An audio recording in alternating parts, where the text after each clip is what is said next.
ప్రధానమంత్రిగా ఆయన ఈ రోజున మన దేశాన్ని నడిపిస్తూ ఉన్నారు. అలాంటి ప్రధానమంత్రిని చాలామంది ఆయన మీద మాట్లాడుతూ ఉంటే, ఆయన్ని అనకూడని మాట్లాడుతూ ఉంటే నా గుండె కదిలించేసింది, నా కన్నీళ్ళు వచ్చినాయి.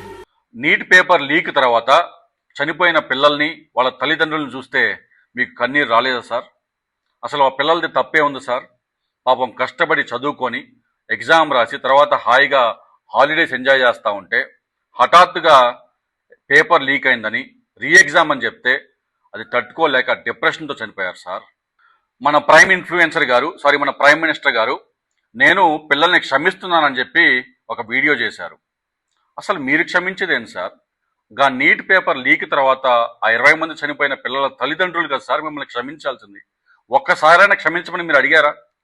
కళ్యాణ్ కుమార్ గారు 111 రోజులు, జీడి అగర్వాల్ గారు గంగానది కోసం దీక్ష చేసి చనిపోతే మీకు కన్నీరు రాలేదా సార్?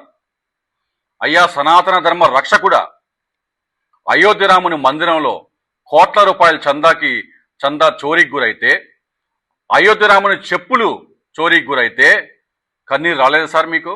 స్టూడెంట్స్ మీద అసభ్యంగా ప్రవర్తించిన పోలీసులు లేదా కర్రలకి మేకులు బట్టి కొట్టిన పోలీసులను చూస్తే మీకు కన్నీరు రాలేదు. కానీ గా పిల్లలు, మైనర్ పిల్లలు, స్టూడెంట్స్ మోదీ గారిని బూతులు తిడితే మీకు కన్నీరు వచ్చింది.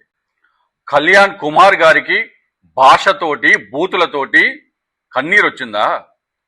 మీరు మాట్లాడిన భాష, మీరు మాట్లాడిన బూతులు ఈ రాష్ట్రంలో, ఈ రెండు తెలుగు రాష్ట్రాల్లో ఎవరైనా మాట్లాడారా? అసలు బీజేపీ వాళ్ళు మాట్లాడిన భాష చూసి మీకు కన్నీరు రాలేదా? उद्देश्य मुल्ला मुक्त भारत करना, जितनी भी कटी पतंगे सारी आउटसाइड चले जाए। अरे तुम चाहे सिया हो या सुन्नी, पहले कटेगी नुन्नी। ముస్లింస్ మీద, దళితుల మీద, మహిళల మీద, క్రైస్తవుల మీద ఇట్లా మాట్లాడినప్పుడు మీకు కన్నీరు రాలేదా సార్?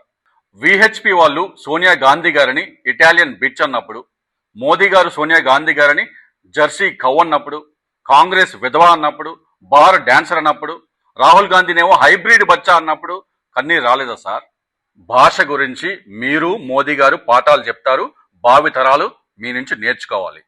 ప్రతిరోజు బైకుల మీద, కార్ల మీద వాళ్ళ ఉద్యోగాలకు వెళ్లే, వాళ్ళ పనులకు వెళ్లే మధ్యతరగతి కుటుంబాలు ఈథనాల్ బ్లెండింగ్ పేరుతోటి వాళ్ళ బండ్లు పాడయ్యి, వాళ్ళ మైలేజ్ తగ్గి ఇబ్బంది పడతా ఉంటే మీకు కన్నీరు రావట్లేదా?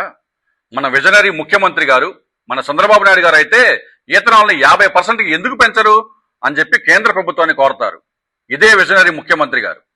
మణిపూర్లో జరుగుతున్న హింసాకాండం చూస్తే మీకు కన్నీరు రావట్లేదా? అస్సాంలో జరుగుతున్న వరదలు చూస్తే మీకు కన్నీరు రావట్లేదా? పెట్రోలు, డీజిల్ ధరలు ఆ వజాన పెరిగి సామాన్యుడి జేబుకి భారం పడుతుంటే మీకు కన్నీరు రాలేదే? రైతులు యూరియా కోసం, వాళ్ళ గిట్టుబాటు ధర కోసం అవసరం పాటలు పడుతుంటే మీకు కన్నీరు రాలేదే? బుందేల్ఖండ్లో ఆ గిరిజనులు వాళ్ళ భూముల కోసం పోరాటం చేస్తుంటే మీకు కన్నీరు రాలేదా? ఆ సిజేపీ ప్రొటెస్ట్లో ఒక సామాన్యుడు మాట్లాడిన మాటలు దేశాన్నే కదిలించాయి. ఆ సామాన్యుడు మాటలు మీకు కన్నీరు తెప్పించలేదా? हम किसी के पैसे में नहीं पड़ रहे, हम इस देश के कार्यदाता हैं, लेकिन सिस्टम के सताए हुए हैं। भरपेट रोटी खा लेना ही जीवन नहीं है। आप 500 रुपए की मजदूरी में हमसे जीएसटी लेते हो। 4 ट्रिलियन की अर्थव्यवस्था में ना पढ़े लिखों का ही जीवन सवरा है। इस पे इतराइए मत। अभी भी ग्रामीण भारत में जीवन नरक है, शहरी स्लम में जीवन नरक है। मजदूरों की बात कोई नहीं करता। मजदूर की बात यूं नहीं करता क्योंकि मजदूर सड़क पे नहीं आ सकता। वो एक दिन काम नहीं करेगा तो उसका घर नहीं चलेगा क्योंकि मजदूर सड़क पे नहीं आ सकता। మేము రోజు వారి కూలీలేము సార్. మా పొట్ట కూటి కోసం ఎవరిని ఒక్క రూపాయి అడగం సార్. కానీ ఈ వ్యవస్థ వల్ల, ఈ సిస్టమ్ వల్ల మేము అన్యాయానికి గురయ్యాం సార్. కడుపు నిండా అన్నం తినటమే జీవితం కాదు సార్.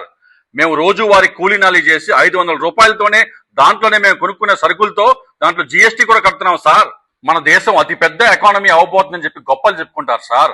కానీ ఈ రోజుకి ప్రతిరోజు గ్రామాల్లో, నగరాల్లో పేదవాళ్ళు, చదువు లేని వారు నరకాన్ని అనుభవిస్తున్నారు సార్. మా రోజువారి కూలీల బాధ ఎవరు వినరు సార్, ఎవరు పట్టించుకోరు సార్. మేము రోడ్ల మీదకి వస్తే ఆ రోజు మా ఇల్లు గడవదు సార్, అందుకని మేము రోడ్ల మీదకి రాలేము సార్ అని గుండెలు బాదుకొని చెప్తా ఉంటే మీకు కన్నీరు రాలేదా?